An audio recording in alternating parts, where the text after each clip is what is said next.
Anyway, start recording. Hello everyone and welcome to Handmade Hero, the show where we code a complete game live on Twitch. No engine, no libraries. Everything is custom built from scratch so we can see exactly how every single part of a game works from start to finish. No mysteries. We don't leave anything up to anyone else. We go in there and we do every last little bit ourselves. We basically are at a point today where we were just about to debug some stuff that we did yesterday, and it has to do with how we're keeping track of where players are, where entities are in the world height-wise. Again, we wanted to kind of flesh out how our system was handling heights, because even though we're a 2D game, we want to be able to do stuff like multi-story rooms that you can walk up and down in, and other sorts of things that have to do with three-dimensional positioning, even though we're in a 2D game. And so we were just about to debug the code that we wrote yesterday to sort of treat things a little bit differently in terms of their 3D-ness. And so that's what we're going to go ahead and continue with doing today.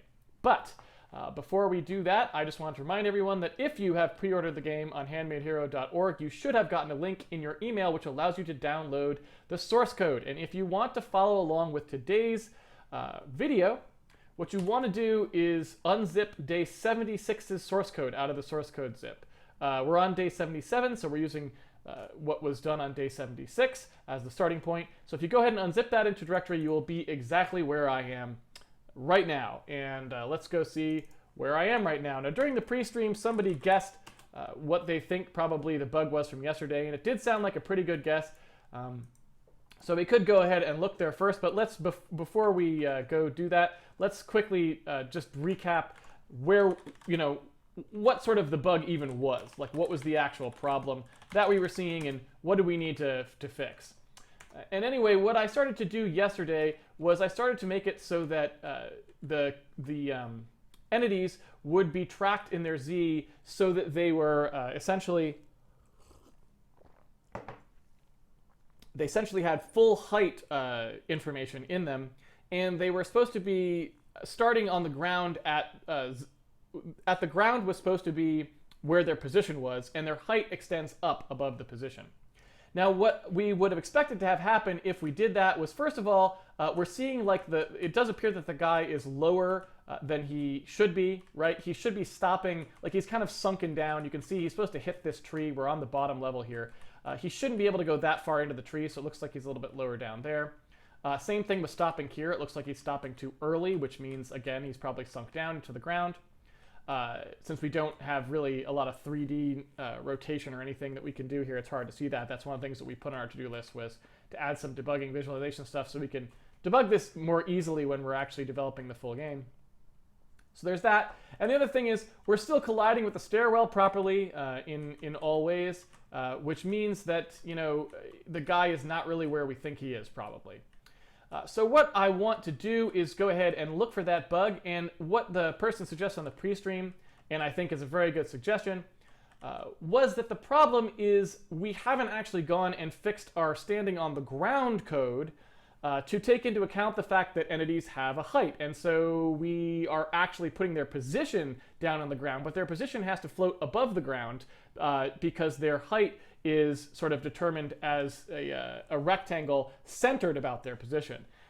And so to draw this out for you, just to give you a little bit of an idea what's going on here, let me go ahead and move down here to day 77. What the person suggested on the pre-stream, and what I think, again, is a pretty good guess, is that if our entities look like this, this is a side view here, right? If our entities look like this and they've got, a dimension that's their height here, right? This is their Z dimension. In fact, I'll just stop saying width and height because it's kind of confusing. What if I just said this is their Z dimension, right? That's how high they are in Z. Then this distance here is going to be 1/2 of that Z dimension, right? It's going to be 1/2 of this. And if that's the case, then when we say we want people to rest on the ground, we really want their position, right, minus 1/2 their Z dimension to be resting on the ground. So the effective ground height for anyone is actually, the ground plus 1/2 of their Z. You know what I'm saying? That's where the ground actually is. The ground you know, is down here. But if we were talking about what the ground was for the center position, it actually, you know, if the center would actually have to be up here and the ground would be here, right? You'd have to add that in. So anyway, another way of looking at that, I guess, would be effectively, you know, we want to think of the ground as being effectively up here, right? So anyway, that's a good suggestion for the bug. I think that's probably, if not the bug, it is at least a bug. And we can sort of take a look and see, we can fix that probably pretty easily. If we go down to where we're doing our ground code here, you can see that we've kind of got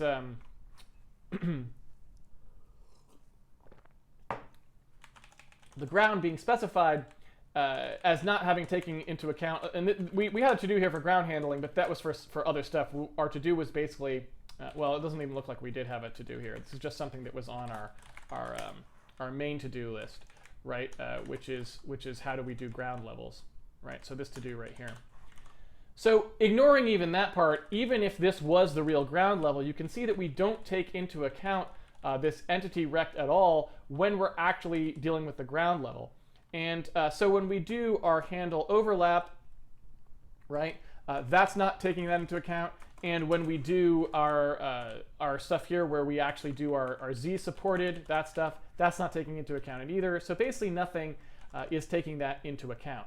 And so what I think we want to do is we want to change this ground level into sort of a synthetic ground level. Now I just want to take a look at what the handle overlap code actually does, what it does to the ground level. Yeah, it looks like what it does to the ground level is it does this lerp here.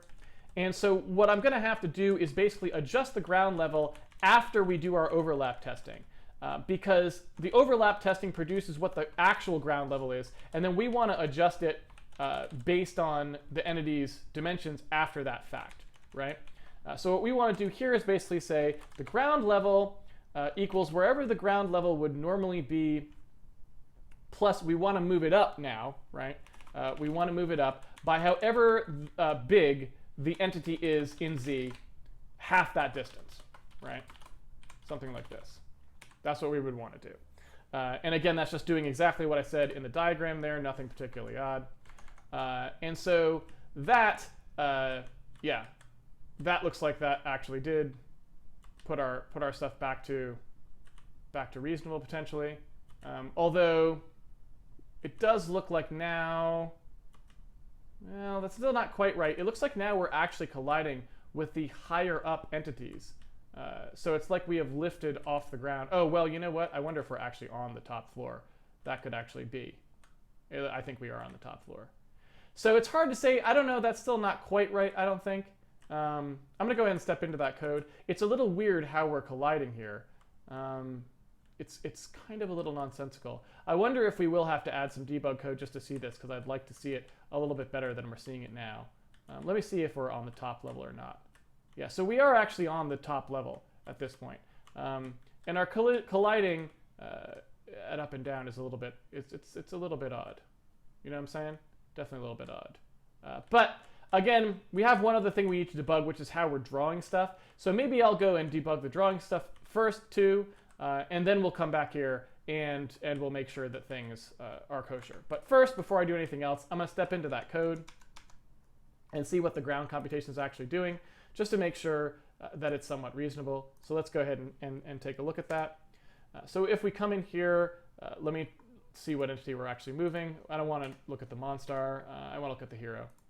So when we come in here, we've got the ground level specified at 0, which is what we expect. We have the entity's size, and that entity size is 0.62. So what we want to see basically is we expect the guy if 0.63 divided by 2, if that is sort of the height off the ground that we expect the position to be hovering, what we want to see is that ground level come up to that, and that is exactly what it does. So we're going to go ahead and see that get set properly. So it looks like he is in fact resting on the ground as we would have expected. So we at least fixed the bug that the person in the pre-stream suggested. So let's go ahead and keep going with that. That may have been the only bug, and in the actual collision side of stuff, and it may just be the fact that we haven't really done due diligence with the drawing side of things, and if I go fix the drawing code, that will fix things. but it's hard to say. So let's go fix the drawing code since we know that needs to get fixed as well. Now the drawing code is totally placeholder at this point, which unfortunately does make it a little bit harder to debug because it's kind of helter-skelter. But, you know, again, you can't, you got to sort of take some of the good with the bad when you're just kind of working out how things are supposed to go. You don't want to spend a lot of time cleaning them up all the time. So you kind of have to deal with the fact that it's a little bit grumpier to go in and debug it, but hopefully it won't take us too much time. So the way that we're doing things currently, when we do our drawing, we do push bitmap calls, and the push bitmap calls basically say we want to draw a certain bitmap and we want to draw it at a particular offset from wherever the entity's position is. So what we actually do when we go to draw the bitmap, let me go ahead and load that up here. There we go. When we actually draw the bitmap, what we actually do, it looks like, is we use sort of the upper left corner to draw the bitmap, right? So if you take a look at what's going on here, we pass in an x and a y, and we go ahead and we take that x and y, and we expand it out by the bitmap's width and height, and that is how we determine the bounds for drawing. So that what we're passing in is the minimum corner, right? So when we're doing this here, when we say draw bitmap and we say center x, center y, it's kind of a little bit, I wonder if that's just a straight up bug that we never noticed just in general. If you look at how this is drawing, it's not the center that the draw bitmap code takes, because this is the call that we're calling here, and it's taking the minimum corner. So really what we would want to do here is we would want to offset that. Now, maybe, yeah, because if you look here, what we're doing is we're offsetting by our center point, like the thing that we picked as the bitmap centering point for whatever this for this piece was. But we really we never account for how big the bitmap actually was. So yeah, this is in no way the center point. So I think that's wrong just to start with. Even just our basic stuff that we were doing here for drawing was not entirely correct. So let's go ahead and think this through a little bit more. This code, the draw rectangle code, looks like it's actually working correctly. So I'm wondering now, why did these things ever line up at all? Did we bake in, maybe we baked in the offset for the bitmap to get to the minimum corner into here, which doesn't seem, maybe that's what we did. Let's assume that's what we did, because otherwise we've got a bug there. So let's just take a look at what happens when we do a push piece call. So when we do a push piece call, it looks like we take, let's see, meters to pixel, offset x, offset y, minus a line. So yeah, I guess this is our saving grace here. We're actually baking in that alignment offset right in here. So really, this is not the center x, center y. This part of it right here basically baked in that offset that we needed to do, yeah, for the bitmap. So that's pretty janky. Like, I don't like that at all, because that means that the rectangle is drawing things from the center, and the bitmap code is drawing things from the minimum corner. Even though they're both called center and computed in the same place, that's pretty suspicious, if you ask me. So I'm torn as to what to do here. Do I just fix the bug? Do I just go find and fix just the Z positioning bug? Or do I actually pull this code out and start to make a little bit of render stuff, you know, to kind of clean this up a little bit? It's a tough decision. It's a tough decision. I'm not sure which one I should do, which means I probably shouldn't do that yet. If it's a tough decision, err on the side of not changing things. All right, so if that's the case, then basically we're baking into the piece offset there what the actual offset is. And so I guess that should, in theory, mean that, yeah, the entity's position, since we're treating the entity's position as the base point, where the guy was standing, because that's what we set the alignment to. Since we're treating the entity's position as the base point, it does mean that we would need to displace that position downward by his height in order to get the actual ground point, right? So what I think we want to do here is our entity P, we really want that to just be a different point altogether than the point that it is. We want to do our like entity base P or something, and we want that again to be whatever that entity position was, plus half of the entity's dimension in Z. That same thing that we were aligning, I'm sorry, minus, that we were aligning the ground with, we want to align the drawing with as well, because that's what we had treated all of the rest of the drawing as being based around, right? Now, it's unclear that everyone would want to do that, but I think pretty much everyone would want to basically be about ground points, except for maybe flying things. So, I don't know, we could introduce something later on which actually does, I don't know, some kind of mumbo jumbo that allows you to specify where you want the drawing point to be based around or something like this. But it seems like that's probably a reasonable thing to do at the start. So let's go ahead and do that for now. Let's take a look at entity P, entity P, and make sure that it's not actually being used anywhere else. It's not. So let's take a look. We should maybe, this guy should probably use it as well for the shadow alpha, even though the shadow alpha is not particularly interesting. It's just kind of a placeholder thing. But if we want to get the shadow alpha right, we also want this to be done in the exact same manner. So that's entity P dib.z, right? Initializing. What is the problem? Entity base P. Because we actually want that to be this. We only want to subtract out of the Z. All right, so let's see. Now that we're drawing things properly, well, that does appear to have been the problem. Now that we're drawing things properly, we do seem to be correctly stopping at the location where we would have expected to stop. We do seem to be able to walk through things the way that we would expect to be able to walk through them. So that is looking pretty good. Yeah, that seems pretty good. Yeah. And so I think the only thing that I would say is we are now back, assuming that that actually is the last of the bugs that we had there, we now have to deal with our problem that I was talking about before with the stairwell, where the stairwells will never actually collide with because they only go up to the exact height of the ground above them. So yeah, let's let's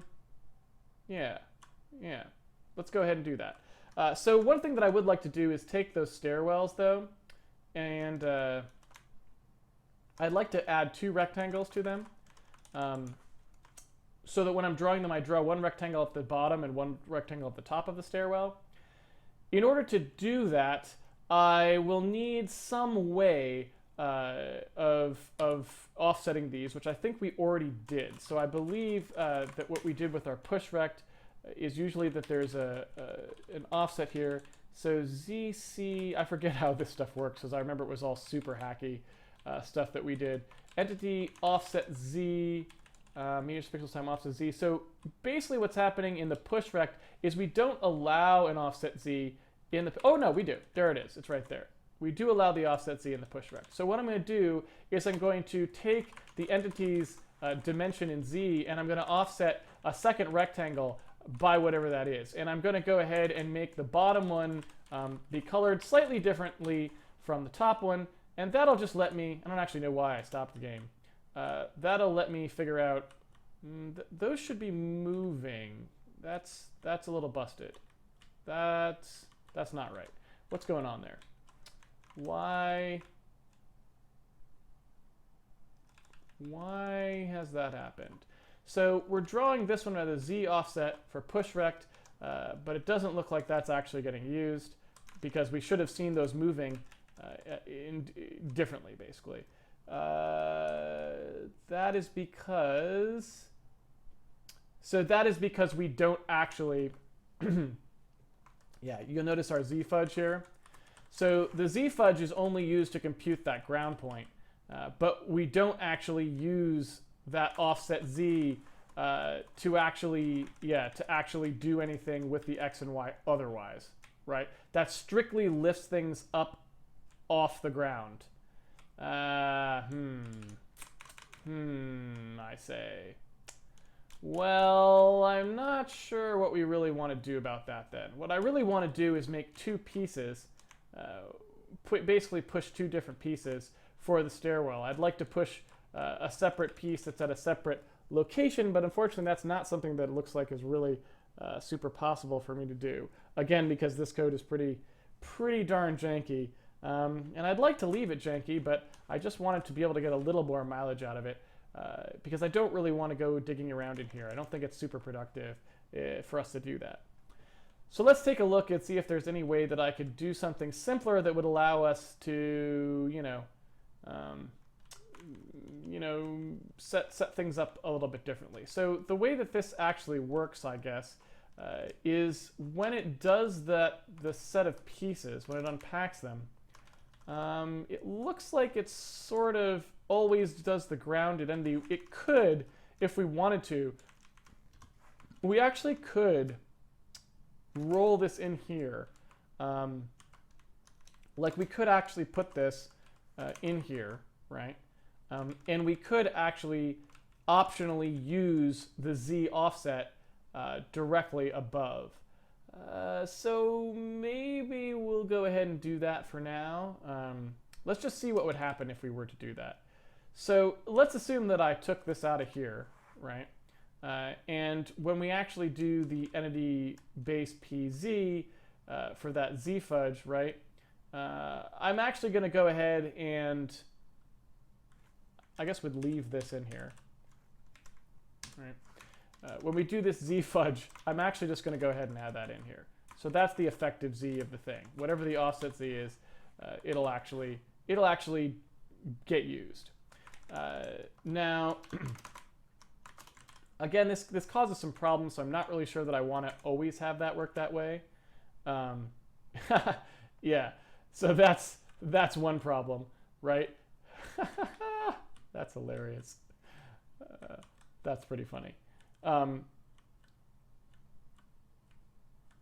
So I still don't see where that yellow guy went. I don't know. That's pretty funny though. I don't think that was not what I had intended to have happen. That was pretty funny. So I'm trying to figure out exactly why that is. Okay, that's actually because that's in meters to pixels, right? I think based on what's happening right now, just how much cruft there is in here, I feel like this is probably a good sign that I probably am going to have to go ahead and pull this out and actually do some real rendering code. Because this is kind of just piling hacks on top of hacks at this point. And, you know, it's going to create more problems, I suspect, for us than it saves for us to not dive in there. But I believe what's happening there, right, is meters to pixels gets pre-multiplied by offset Z, and we want it to not be, right? We want offset Z to actually get multiplied by meters to pixels later, so that we can do that multiplication separately, right? So we would want meters to pixels to just happen here, oops, like so, because that would cause it to be multiplied twice. Like the offset Z was getting multiplied by meters to pixels, but then it's getting multiplied by meters to pixels again when we multiply that Z fudge in here to do sort of that pseudo parallaxing effect that we're using to see where stuff is. So there we have what things are, looking like, I guess. Not super sure how accurate it is there. I have to think about this a little bit more carefully. But basically, yeah, you can kind of see what's going on here. And if I were to go up the stairwell, which I guess I can't do at the moment for whatever reason, we'll have to go and debug the stairwell code. Oh, because the stairwell code is also going to have to use that ground point as well. So yeah, basically we'll have to debug that, but I'm not sure. It feels like I don't know about you guys, but it feels like this guy is still in the wrong place, right? It should be hovering above that guy when it's roughly in the center of the screen. So I do wonder a little bit. I wonder about, I wonder about how we're going to do this sort of drawing long term. Like, what happens if I just kill this right now, right? And so that it's always just using that Z fudge. It's a little bit weird because in theory,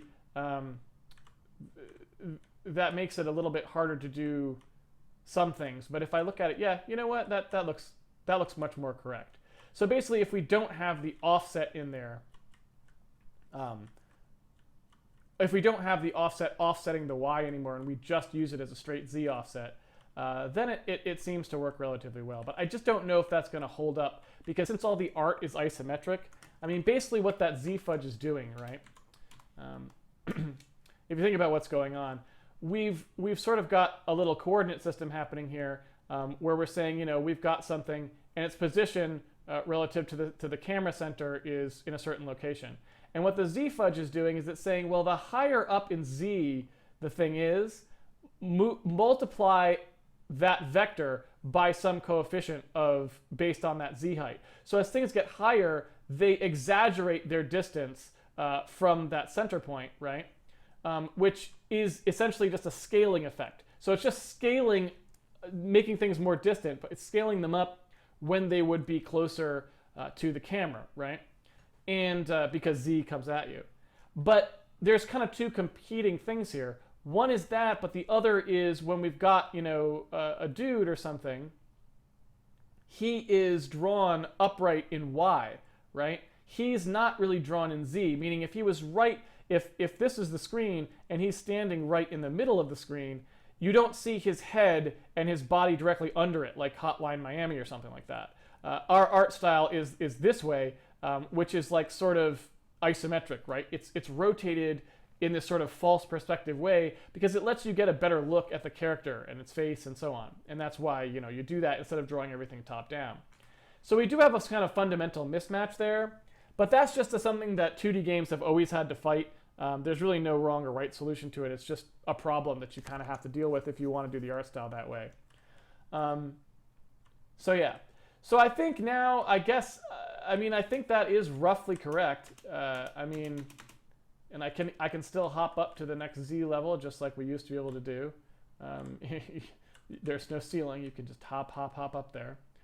So things do seem to be working relatively well. So maybe what we should do is just go ahead and finish our stairwell there, get it collision detecting properly, and deal with the fact that it needs to kind of extend up above the ceiling a little bit so that we can walk back down it. So let's go ahead and do that. That seems like a pretty achievable, pretty simple thing. So if I go ahead in here to Handmade Sim Region, again, what I think we have to do is when we're doing our calls here for handle overlap and speculative collide and stuff, speculative collide, if you remember, was there to let us go onto the stairwell only in circumstances where we would be entering from the bottom or the top of the stairwell and not so that we couldn't just walk right onto the side of a stairwell and pop up to wherever we should be or down to wherever it was. And so if you take a look at what's happening here, that's basically using that ground height again versus the mover's PZ. So I think basically what we want here, again, is probably to just go ahead and introduce for our sim region, since we're using it everywhere, I think what we probably want to do is to introduce a call like get entity ground point, right? Because since everyone is using this, and I don't want to keep computing it in everywhere, because then if I want to change it, how it's computed, it'll be hard for me to do that later. And to really, it's not even so much that it'll be hard for me to change it in a lot of places, because that's not the problem. It's to know where those places are. So what I'd like to do is I'd like to go ahead and do a get entity ground point call so that I have you know, an entity, and that's just going to return for now that thing that we were computing in other places, right? So that's going to return the entity's position, and then it's going to offset that position by a vector that just moves it down by whatever the entity's dimension was in Z, again multiplied by that half to just go halfway the distance down. And so that way I'll just call get entity ground point everywhere that we would have been doing that. So like any time that we have that .z in here, like here, we'll go ahead and say that get entity ground point call gets us back the ground point, right? And so let's take a look at where we were doing that entity dim z sorts of things. So in here, I guess it's a little harder for us to use this. This is actually something that really we can use primarily here. Get entity ground point, like so, and that'll be our entity.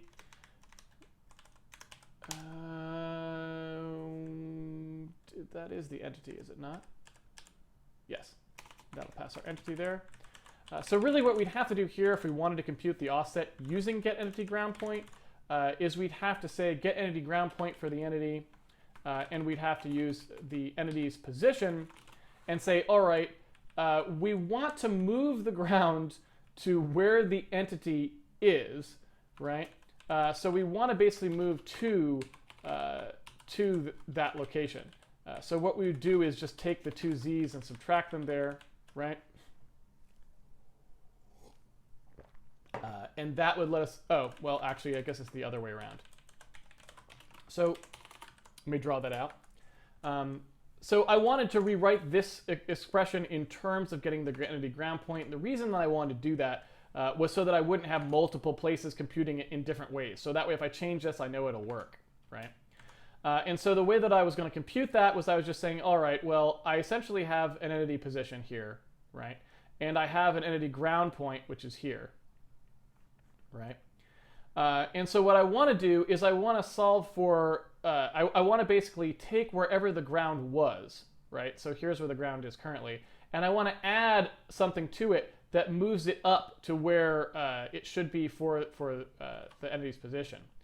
So what I want to do there is I want to take the position minus the ground, right? I want the thing that goes from the ground to the position, and that's, that's vector subtraction, right? So I want it to be in that order, and that will give me that ground displacement that I actually wanted. Oh, whoops, that's not entity, that's mover. There we go. What are you complaining about, sir? Oh, right, we need to know the z of the ground point. So, yeah, that should hopefully restore our going up stairwell code, and it does, but going down should presumably still not work. Because now our collision detection is actually working properly, or at least we've debugged as many of the bugs in it that we could find so far. And so what that means is that we will no longer collide with things whose max is right at the ground level, because that is something that's technically on the floor below us. So what I think we want to do, and again, I don't really know, but it's the first thing that comes to mind. What I think we want to do is we want stairwells to extend up above the ground a little, so that it's clear that that's something that you collide with when you're moving along that ground. And so when we add the stairwell, I'm thinking that basically, we just say, all right, whatever that dimension was, maybe it's a little bit more. So it extends up just a little bit above how big a floor is, and see if that helps us out. And so again, it looks like our stairwell is working properly now. We can't get at it unless we come at it from the bottom. And then when we're up on the top of it, well, it's close, but no cigar. It's now colliding with it properly. And again, it's that yellow one now, right? It's the top of the stairwell. It's colliding with it properly, but it wasn't really letting me get onto it. It was too high up. I wonder if that's because it actually is too high up. What was our tolerance level there? So I think what we need to do, and this is something that I wanted to do before, I think I even mentioned it on a previous stream, is I would like, because we're sort of, the step height, in fact I did exactly the step height, so you can see what's happening. That's pretty funny. You win some, you lose some. So the way that we had our code written was basically to say, okay, when somebody is coming along And let's say that they're maybe I'll draw this diagram a little bit isometrically, right?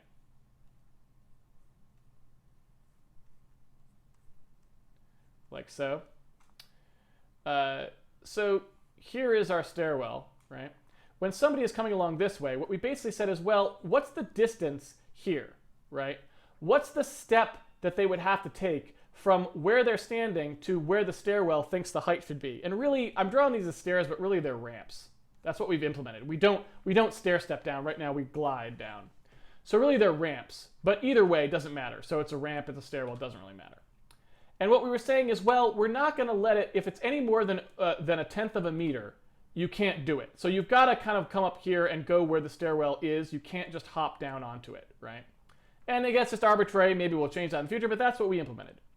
So I made the stairwell go 1.1 meters up over the ground, which meant that if you tried to board it at the place where you're supposed to, you would be able to get on. But it does mean, in theory, that if I left it that way, you should be able to get on it right at the sort of a little bit further down it. Oh, well, I guess I got to go up the stairwell first. So kind of right here on the side. Yeah, and that's exactly what you can do. Yeah, so that's kind of busted. And you get a little popping there too when it kind of goes up and down it. So we want to fix that. And I think the way that I would like to fix that, something I mentioned before, I would like the ramping, so the thing that computes the position that you're going to do, I would like that to be independent of the collision rectangle. So I'd like the stairwell collision rectangle to be something that can be conservatively large, but then that sort of, so it occupies two stories almost, right? But then when it computes the ground, it doesn't use it doesn't use the position way up at the top. It just uses what it knows is 1 story or some other value that we could specify later. Like we could put it in the entity if we wanted stairwells to be varying distances, right? So what I really want here is, instead of min-z max-z, I really want it to be something more like min-z and min-z plus the tile height or something like this, right? But for now, since, there's really no reason not to, and this will be good because when we're doing our entity systems, it's just another thing that we can look at. We could just say only for stairwells, and we could just say, total, like walkable height or whatever, something like that, right? And then walkable height, it's just this, right? We're taking the region's minimum z, and we're going ahead and doing that. So, and in fact, we could even write this. We don't really even need a lerp here at that point. If we've got the barycentric y, we can just use this expression to say we basically are going to be however much up we go on the walkable height, right? And so now when we add a stairwell, we can specify how far up we want it to go. And so we can say that I don't know, is this the best way to do this? Entity sim dot walkable height. That's going to be equal to the game state world tile depth in meters. Right? So now its collision rectangle is kind of separated in terms of its height from that walkable height. Oops, and that's got to be the region's walkable height. And so I think that should solve our problem there, I think. Let's find out. So we're still blocked on all sides of the bottom stairwell. We walk up it. There we go. Try to walk down it. It's still a little janky. Why is that? You can still see there's a lip. Like, what's going on there? That's crazy. Check that out. Is that freaky or what? So something's a little busted there with just at the very end, we've got a bug. I'm not sure what the bug is, but we've definitely got one. So let's go ahead. That's funny. Let's go ahead and see what's going on there. Oh,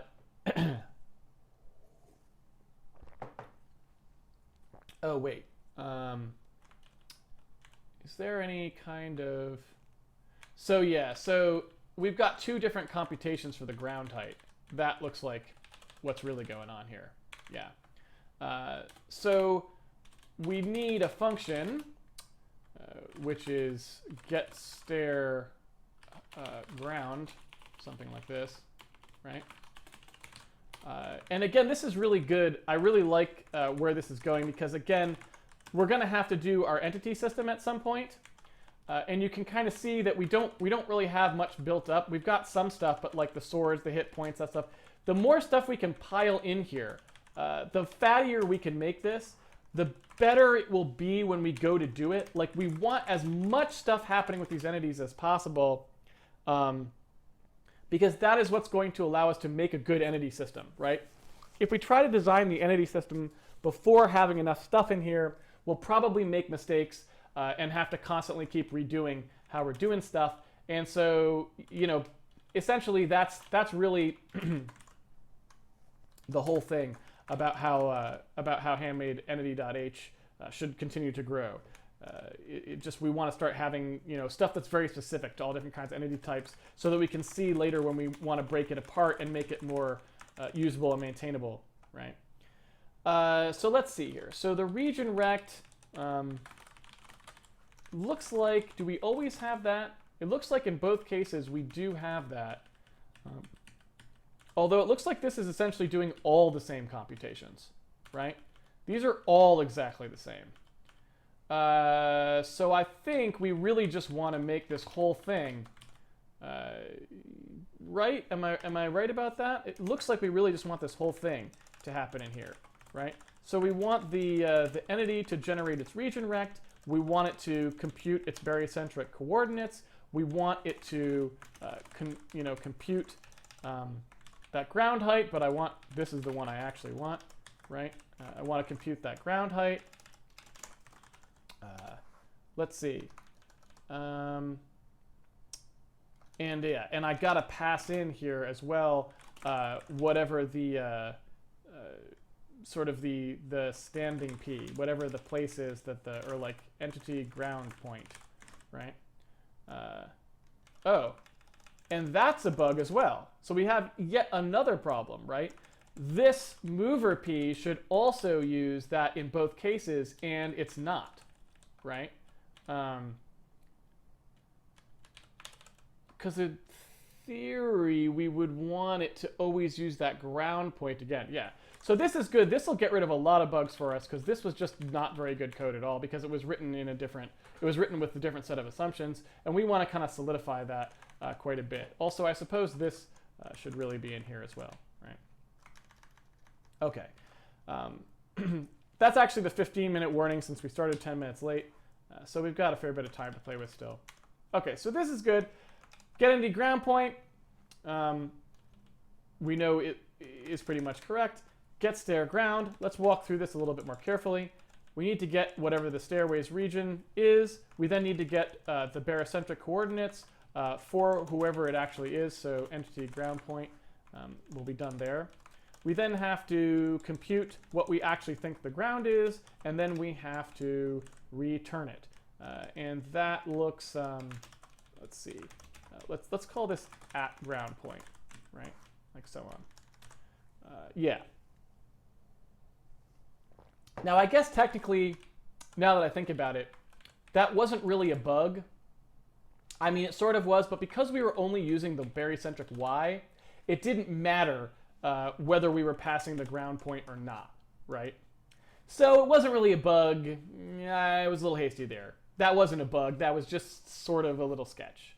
But you don't really need to pass that ground point, I guess. So really, this could even be a V2, right? You don't really care what it is. And so, what can I say? Anyway, so let's keep going. So let's convert these two routines. So handle overlap, this is basically just going to call get stair ground.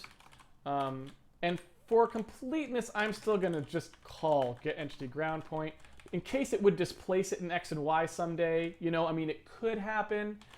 Probably won't happen, but you never know. So I'm gonna go ahead and call that anyway. So we'll pass the region. We'll get that ground point back. This stuff can just basically go away entirely. We are in the stairwell code again here. Don't need this. Don't need that.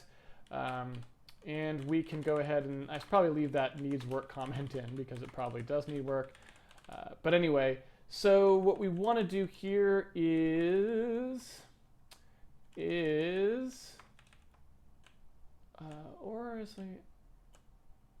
I wonder why are we testing both of these things?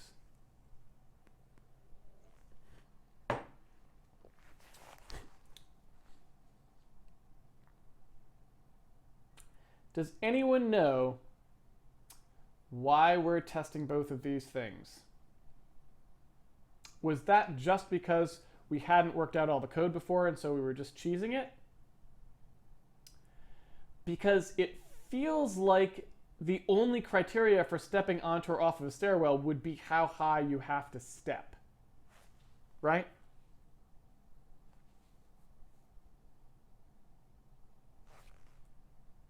I don't feel like that code needs to be there. I don't get it. So I'm going to go ahead and if that out temporarily. I feel like that's the entirety of the code, right? Like it should just be that. It should just be that you got to be within the step height. I don't know. That's all I got. So let's try that first. So we'll do mover ground point equals get empty ground point mover. We will then say mover ground point z. We'll compute the ground here.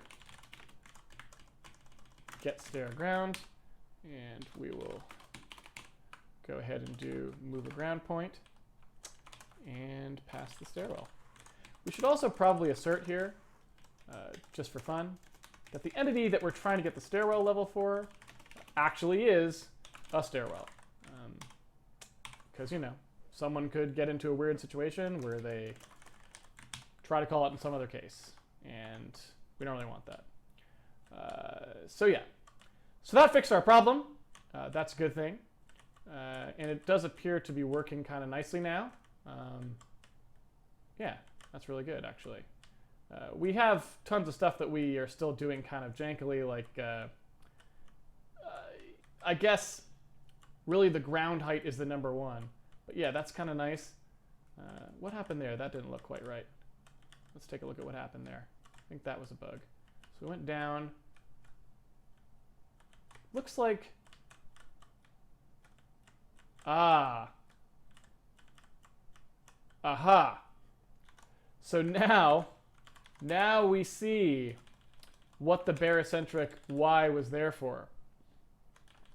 It was because this is why taking a week off is rough. I tell you, it's hard programming all day and then coming home and programming. It really taxes your mental state. But now I remember. The reason for that is because we haven't actually done the work yet for speculative collision to handle exits properly, right? So what we want to do is know what the ground level... We want speculative collide to know whether you're going onto or off of the stairwell, right? Because basically, if you're going off the stairwell, then we need to know what the ground height would be on the outside of the stairwell to know whether or not you could cross it. So, you know, do we want to fix that? Do we not want to fix that? And I'm not really sure. I guess I would say that's the kind of problem that does seem a little tricky to solve, so maybe we should solve it. Let's go ahead and say that tomorrow, looks like we did this today, at least to the extent that we knew about it. It looks like probably what we want to do here is say, and maybe we can do these two things sort of together. We can say, need to make a solid concept of ground level so the camera can be freely placed in Z and have multiple ground levels in one sim region. That's the next thing we want to do anyway. What we also will say now is concept of ground in the collision loop so it can handle collisions coming onto and off of stairwells, for example. because I think that's probably something we should probably get right. It suggests that we want to move this into a little more of a primal spot in the way we handle collisions, where we're thinking about where things will go height-wise and disallowing movements that would be too far height-wise in transition. So I feel like that's probably the right thing to do. So maybe we'll look at that tomorrow. But I think we're pretty much done for the day. We did the thing that I wanted to do today. We did actually both things I wanted to do today. So we're in pretty good shape here. I want to spend a little bit more time getting that stuff right before we move on to anything else. I definitely want to go ahead and make a solid concept of the ground level stuff, and we can do that. We can make sure that flying things can go over walls there as well. Maybe we'll make ourselves be able to fly, and so that we can see whether we can fly over stuff or not. So yeah, I think that's pretty good. I think we should go ahead and go to the Q&A. Let's take a look here. I think we should go ahead and go to the Q&A. Might as well start it on time since there's no point in starting something new. Let's go ahead and do Q&A. Please prefix your questions with Q:, so I will see them. And please keep them the stuff that we did on today's stream, programming stuff, or on previous streams. If you want to talk about crazy stuff like what's the best computer science class to take, or what do you think about the MacBook Pro, those are the kinds of things we do talk about on the pre-stream. So come 15 minutes before our scheduled start time and ask those questions. We'll cover them then. But for right now, just programming questions, please, on the stuff that we're working on or that we have worked on.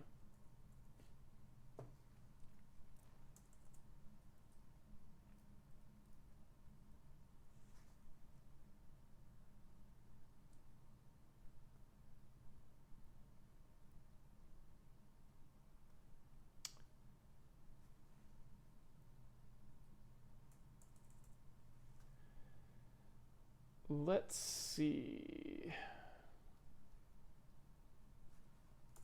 Not seeing much in the way of questions about what we are working on.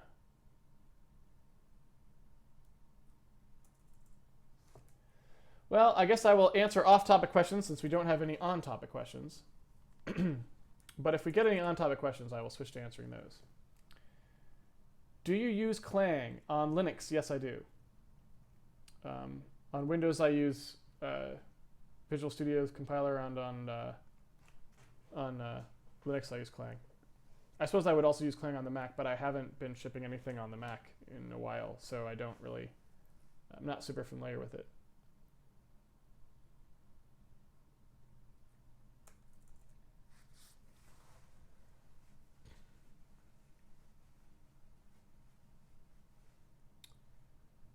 What is the best way to learn C++ from absolute scratch on my own? I don't know. I mean, just spending a lot of time programming in C++ is really the answer. You kind of got to start with some basic training. So maybe the K&R, the original C programming language book from K&R, and watching this stream and seeing the sort of stuff that I do and trying to figure out how to do stuff like that. I don't know of a good introductory series because, it was many, many years ago when I learned, and I don't even remember what I did to learn, really, like what my first reading materials were. I don't even remember. And I don't know what other new stuff has come out since then.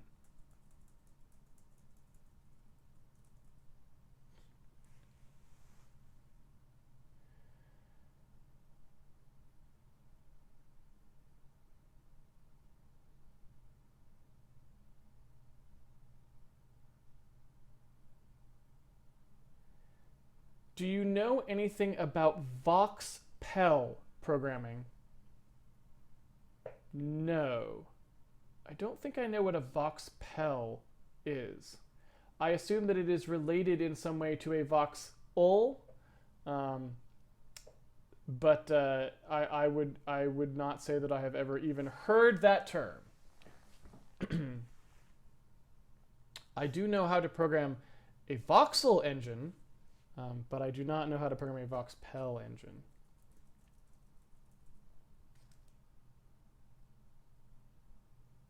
What versioning and revision control system do you use? I use a custom one that I wrote myself. Are you planning on replacing the stairs in your house with ramps? Um, so the interesting thing about this ramp uh, is it feels awesome to go up and down it. It's so nice. I think once we actually do some real rendering here, it's going to be kind of awesome just going up and down stairs. It feels so much better than any stairs I've ever gone up in a game before. I don't know why that is, but just something about the fact that you just goes up it and it's just a nice slide. It just feels really good. You're like, oh, I'm going to go down the stairs. Wee. I don't know. It's like things in games when you do, sometimes you hit upon something that feels good. So I wasn't planning on having ramps in the game, I guess. That's just first thing we implemented, but it feels so good. And the fact, like a lot of 2D games lock you into Z motion, so you hit a stairwell and your guy like does some canned animation and up he goes, and then it switches screens or whatever. This feels so good that I think we gotta leave it in. So we'll definitely figure that out because that's definitely, it just feels really good. I want to be able to go up and down floors like that. I don't think we'll be putting them in my house, but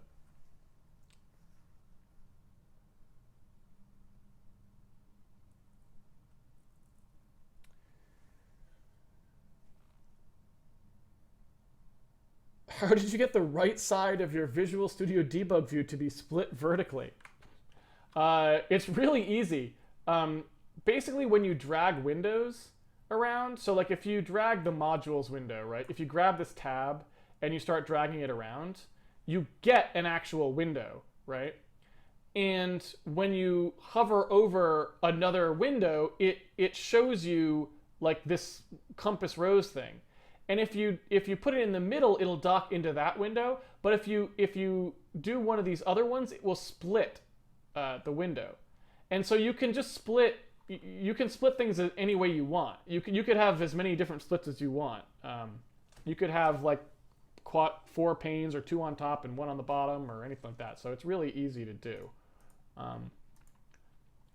Of course, there is a catastrophic bug in the previous version of Visual Studio, well, not previous version, in Visual Studio 2008, where on many machines, trying to dock a window crashes it.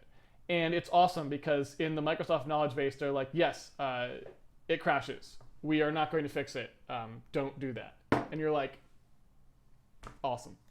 But assuming that you're using Visual Studio 2013, that does not have that particular bug.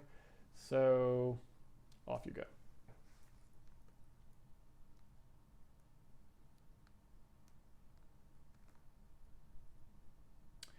Why do you use so many magic numbers in your code? What kind of magic numbers are we talking about? If you could you give an example of magic number? And then I could explain why I used it. That was D25 Inferno who asked that. What do you think about friend classes? I think that it's a waste of typing. I don't ever use private, so I don't need friend. So, yeah.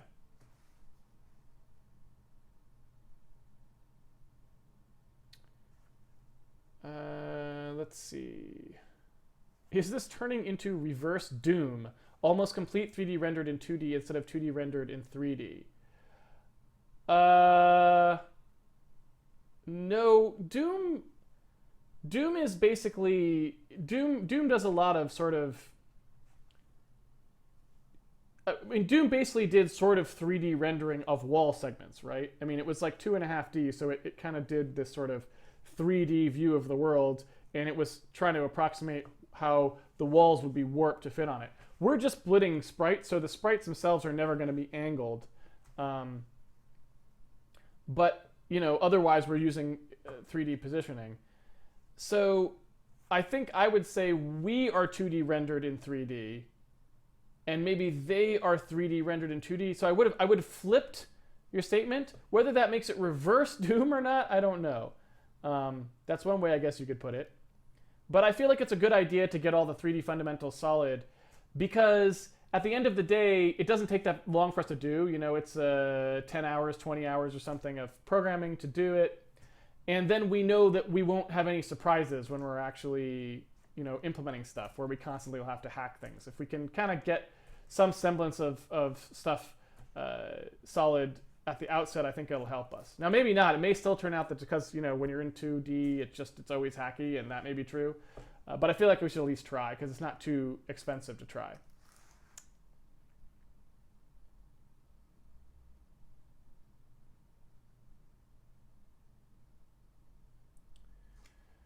Let me see if there are any on-topic questions here.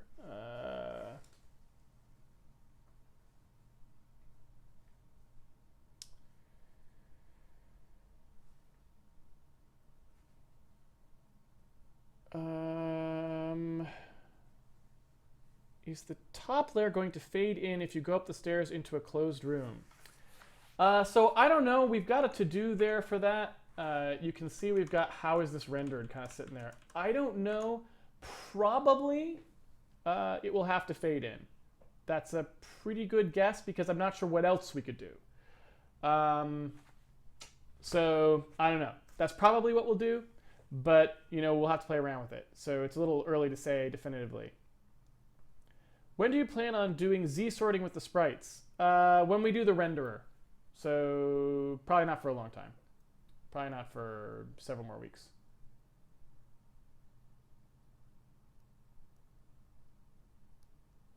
D25 Inferno, why do you use so many magic numbers in your code? Why not pound defiance? What's an example? You got to give me an example of a magic number first. Are you talking about this? If you're talking about a magic number like this, it's because it's not used anywhere else. And if something's not used anywhere else, then there's really no point in putting it in a pound define because then all you're doing is polluting the global namespace with something that should only have been defined locally. If there is a number that I'm using in lots of places, that's probably something I shouldn't be doing, so you should point it out, and I can tell you whether it's just an oversight on my part or whether there's a good reason for it.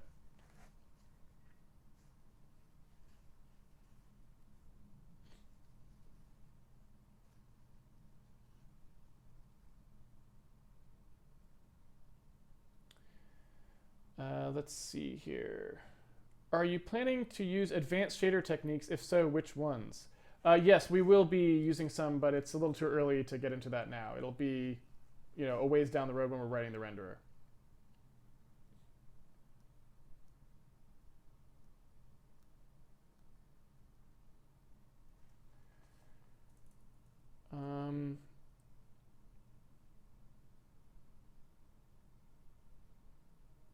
Looks like I skipped an episode in which you made a lower level visible from a higher one. Do you remember when did it happen?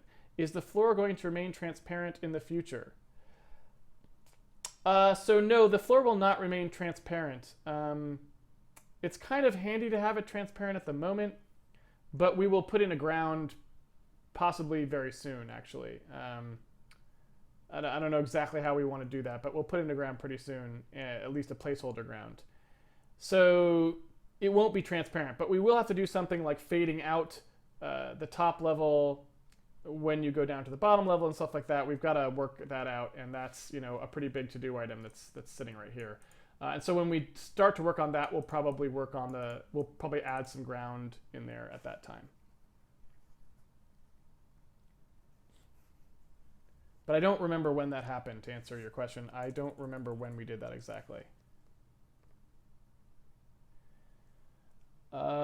Let's see, D. Johnstone 5. My previous question was on topic. Missed it maybe. Let's see, where is D. Johnstone? Ah, yes, I did miss it. There's a bit of a flood of questions, to say the least. Correct me if I'm wrong, but it seems early on we started with a bottom center position for collision detection on our hero. We moved to a center position which offset in both X and Y. Now it seems we use the center X and Y and are continuously computing the bottom center position. Do you feel this needs to be consolidated in any way?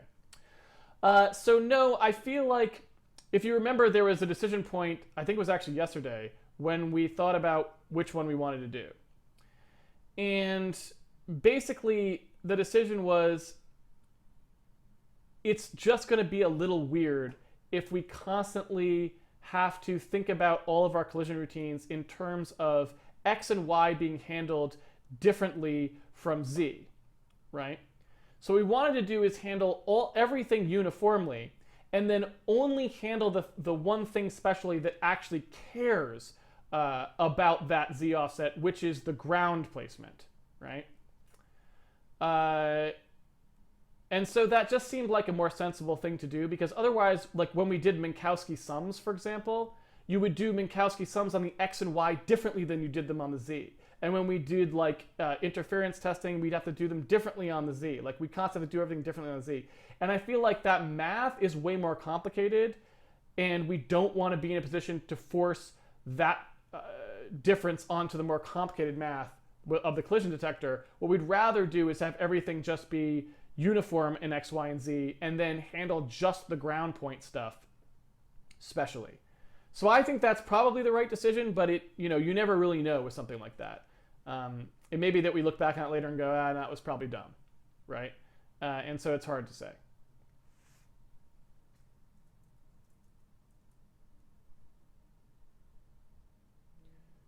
What's with the floating head in the middle of the forest?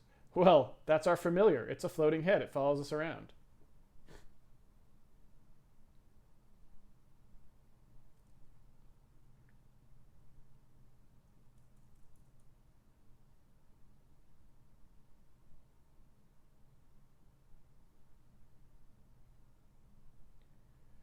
Can you explain the line controlled heroes array count game input star controllers in Handmade Age, because it looks like you're casting a null pointer and referencing?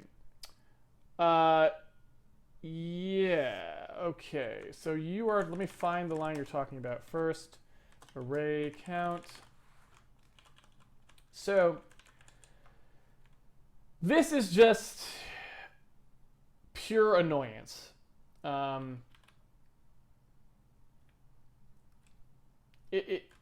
This really isn't something that should have to happen, to say the least.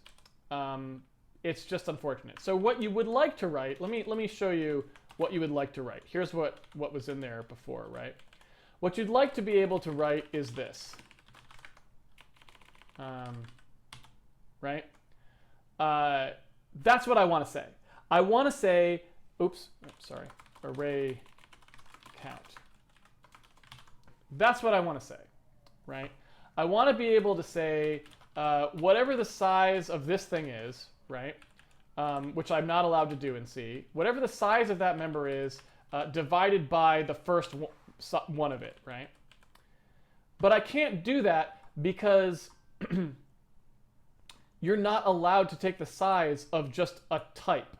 You have of just a member thing. You have to have an actual type or an actual variable, like an actual value. So this is nothing more than syntactic nonsense to say, hey, Mr. Compiler, pretend that the null pointer is a pointer to a game input structure, and pretend that you were going to dereference its controllers array, then do the array count, which is size of the thing divided by size of its first element. What would that size be? Because since the compiler doesn't actually generate any code for a size of, it just looks at what the size would be and then returns it, the pointer doesn't actually have to be valid. The pointer can be completely bogus. It just needs to be the right type. And so this is just getting how to do a size of something that you don't actually have the value of. I would like to be able to just state it directly, but C doesn't provide a convenient way to do that I know of anyway.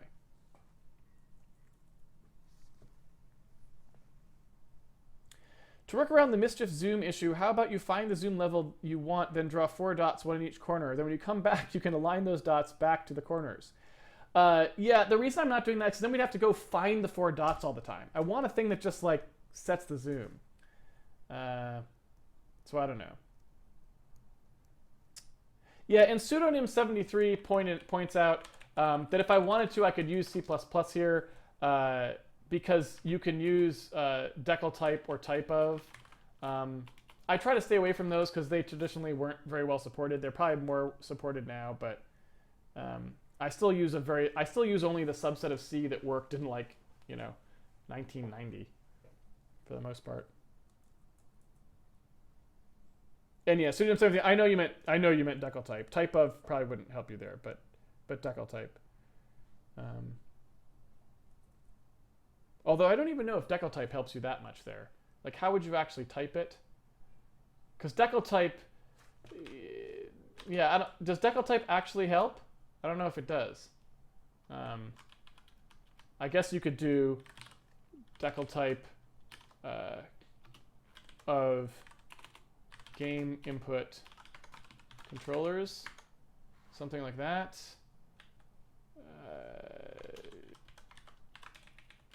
Does that work? Oops. Does that work? Size of.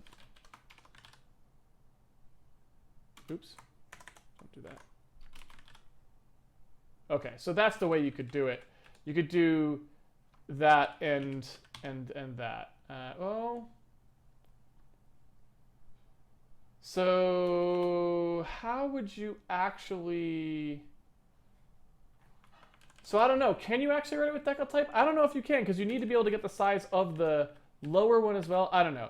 I'll leave that as an exercise for the reader. I'm sure there is some new C++ way that you could do it, but that's just fine for me for now. So we'll leave it that way.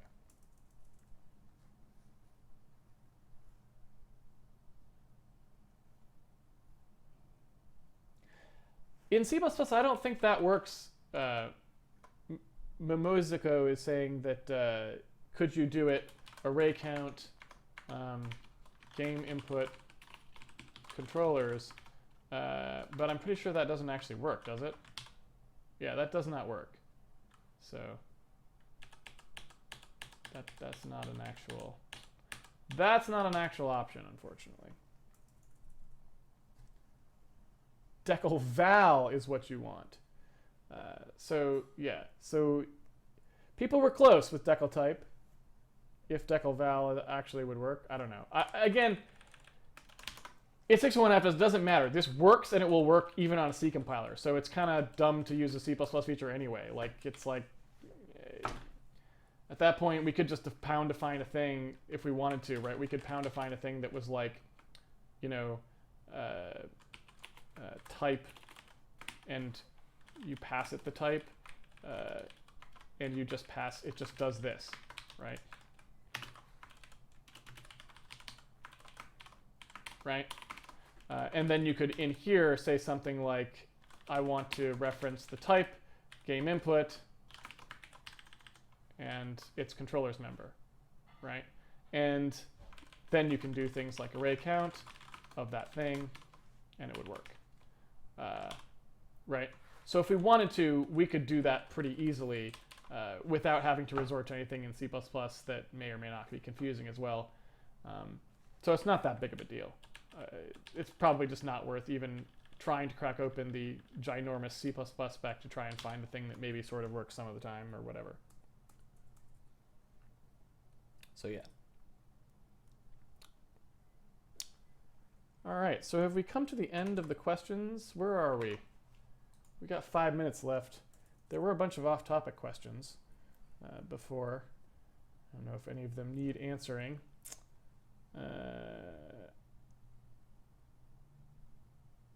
Why do you plan on using OpenGL or DirectX for hardware acceleration? Is that something that you have to have knowledge of actual GPU architecture to be able to implement? I'm not sure I totally understand the question. The reason, if you're just saying why do we plan on using OpenGL or DirectX, the reason we are using them is because they're the only way to access the 3D hardware. I mean, you're going to have to use OpenGL, DirectX, or Mantle, basically. They're the only APIs that you have available for the most part. And the reason that we're going to use them is because we want to be able to use the 3D hardware to render the game. So that's about all there is to it. Modern computers can't really render graphics entirely on the CPU very effectively. The CPU is very, very underpowered for that task.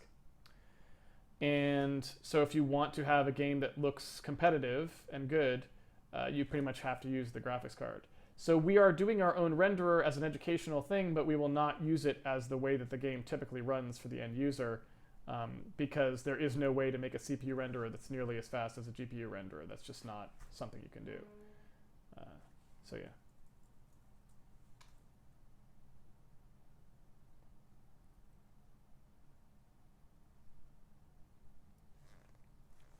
So, what do you think of Kronos Vulcan? Well, I haven't seen it yet. I asked if I could take a look at the spec, but I have not received one yet. And so if and when I get a copy of the spec, I will be able to say what I think about it. But at the moment, I don't know. I would like the most minimal possible interface to the hardware that could possibly be. I mean, in my ideal world, you'd just have ring buffers that you write to and the hardware reads out of, and there'd be no driver at all. That'd be my dream world. So assuming that Vulkan gets significantly closer to that than modern OpenGL, which wouldn't be hard, it would be a plus. So it's probably just a question of how much of a plus would it be. If it's really well designed, it could be a very big plus. If it's not, then it'll be an annoying but still plus, right? So I don't know. We'll have to see.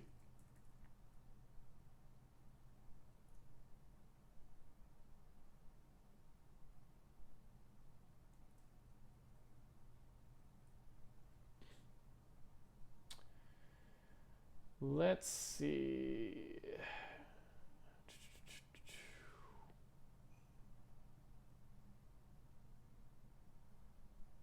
Anything else we got here? What is the best way to build a game when you know how to program but you have no art skills? Hire an artist to do it for you? That is my Achilles heel, but I want to make a game on my own. Well, if you don't have an artist to work with, or don't know how to work with an artist, or don't have the money to work with an artist, make a procedural game. There's a lot of people who have kind of done things that are relatively programmery art stuff, and they were still popular, so you might be able to get away with it, right? So I would say try to do something in 3D with a lot of lighting so that you don't need as good art. And try to make the definition of what the graphics are much simpler, so that you don't have to try and make huge dragons flying around or something, which is going to be hard without an artist. Try to make something that could be more procedural, something that you could generate from code, more directly. I mean, a simple example would be, if you can do a game that's mostly with geometric shapes, for example, too, or you can also steal someone else's visual design, like Mini Metro would be a good example, right? Like, I don't know if you guys have ever seen this, but like the visual design for Mini Metro is just a subway map, right? And so you don't have to be necessarily a great artist to go steal the design of a subway map and build a game around it. That's a good way to get around your limitations of not being able to do like high-end production art or anything. So that would be my advice to you, is that if you can't swing the art, see if there's a way that you can define what the game is and how it looks so that it will look good without art, such that art is not a thing that it hangs on. That's really the only advice I can give you. And with that, we have come to the end of another episode of Handmade Hero. Thank you so much for joining me. It's been a pleasure programming with you as always. Let me go ahead and close down things here and save our mischief drawing, so it'll be in the pack. So I think we're in pretty good shape. We still got a little bit more work to do before we can really call our stuff solid on the ground side of things. There's still a bunch of hand waving in there in terms of where the ground height actually is and some things like that, but we're making progress and we're getting closer. So I think that's good. And then we can experiment a little bit with how we want to draw the things in Z and maybe figure out a little bit the stuff we want to do there. We're starting to look pretty good. I think we're getting down to it, and I'm pretty happy where things are. And it'll be fun to kind of move on to something new. We've been working on this for a little bit of time. It'll be kind of fun to move on to something sort of different. And so maybe by next week we can try to set our sights on being onto the next major area to tackle. As always, if you would like to follow along at home, you can pre-order the game on handmadehero.org, and it comes with all the source code, and you can download it every night right after I finish coding. In fact, I upload it. So if you want to do that, you can do that here at handmadehero.org. Also on handmadehero.org are links to other things that are good. We have a tweet bot that tweets the schedule, which is horribly broken right now. It's still tweeting in Pacific Standard Time. even though we're on Pacific Daylight Time now, which I realize is very confusing for people because it says 8 p.m. Pacific Standard Time, but really it's 8 p.m. Pacific Daylight Time. So I will be fixing that this evening. Thank you for people who reported it. So that will normally be tweeting the schedule in the correct time zone, even though it's not right now. It's not exactly the world's best made piece of software. I wrote it in like an hour, and you know, a lot of that hour was trying to figure out how to get curl to work. So let's not pretend that it's you know, it's not going to the moon. Although apparently the software that they tried to go to the moon with also didn't work. But that's a separate story for a different time. Anyway, Tweetbot normally tweets a schedule. Highly recommend checking it out. If you want to catch the stream, you could follow it, or you can just go to its page and take a look at the schedule at any time. That's pretty much all it does, so it's a low volume kind of guy. We also have a Patreon page that basically, if you want to support the video series, you can subscribe to. It's always very much appreciated. We also have a news and forum site which has a lot of great stuff on it. It's got an annotated episode guide made by people in the community that's really cool. You should check it out. It's got forums where you can ask questions about the series and so on. And it also has ports to Linux and Mac and other stuff in advance of us actually doing them on the stream, so that if you want to be working right now on a Linux machine or on a Mac machine, you don't have to wait for me to get there. You can actually go and see what other people have done for the ports and follow along with the series on those machines right now. So that's pretty handy. I highly recommend checking that out. If you're someone who's trying to learn from the stream, it's a really great resource. So again, I'll be back here, same time, same place tomorrow, 8 p.m. Pacific Standard. Well, I almost see. It's not the bot that's wrong. It's me, oftentimes. 8 p.m. Pacific Daylight Time. 8 p.m. Pacific Daylight Time tomorrow, here on the West Coast. I hope to see you all there, and maybe I will finally remember what time zone I'm in, so I won't be as bad as the bot. The bot will be fixed, but I'll still be wrong. What can you do? There's really no debugger for the human brain yet. Thanks everyone for joining me. Hope you have a wonderful Wednesday, and I will see you tomorrow.